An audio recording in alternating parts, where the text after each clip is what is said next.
அன்னை பூபதி பாடசாலைக்கு எதிராக மோசடி செய்தவர்கள் தங்கள் மோசடிகளை மறைக்க உங்களை அழைக்கிறார்கள்.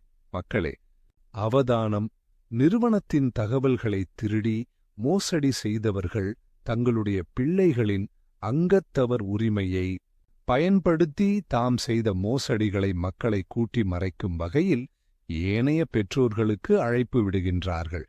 இவர்களின் மோசடிகளை உணர்ந்து இவர்களுடன் இணைந்திருப்பதை முற்றாக தவிர்த்து கொள்ளுங்கள். இவர்களை நம்பி இவர்கள் பின் செல்ல வேண்டாம். அங்கத்துவ உரிமை நீக்கப்பட்ட இவர்களின் பிள்ளைகளுக்கும் சேர்த்து கல்வி வழங்குவதாக அன்னை பூபதி பாடசாலை பல தடவைகள் அறிவித்த பின்பும் அங்கத்துவ உரிமையை வழங்க வேண்டும் என்று இவர்கள் கூறுவது ஏன்?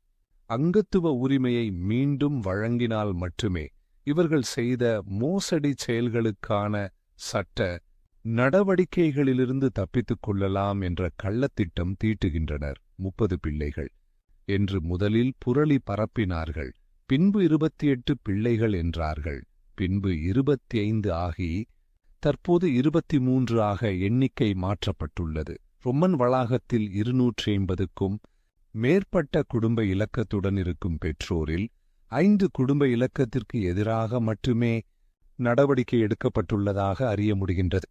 ஆகக்கூடியது 6 முதல் 7 பிள்ளைகள் மட்டுமே அங்கத்துவ நீக்கம் செய்யப்பட்டதாக நம்பத்தகுந்த வட்டாரங்களில் இருந்து தகவல் கிடைத்துள்ளது. இவர்களின் பொய் பரப்புரையால் மட்டுமே இவ்வளவு பிரம்மாண்டமாக மக்கள் மத்தியில் புனைக்கதைகள் சோடிக்கப்படுகின்றது. பிள்ளைகளை பகடைக்காய்களாக பயன்படுத்தி மக்கள் மத்தியில் இரக்கம் தேடி தங்களின் மோசடி செயல்களை முற்றிலும் மறைத்து தப்பிக்க பார்க்கின்றார்கள். இந்த கும்பலின் நயவஞ்சகக் கதைகளை நம்பி ஏமாற வேண்டாம் மக்களே.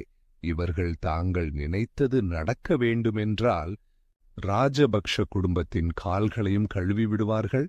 இந்த சிங்கள அரசின் கைக்கூலிகள் மிகவும் வக்கிர புத்தி கொண்டவர்கள். மக்களே, கவனமாகச் செயற்படுங்கள். வாய்மையே வெல்லும். நேர்மையுடன் நியாயத்தை நோக்கிய பெற்றோர் குழு.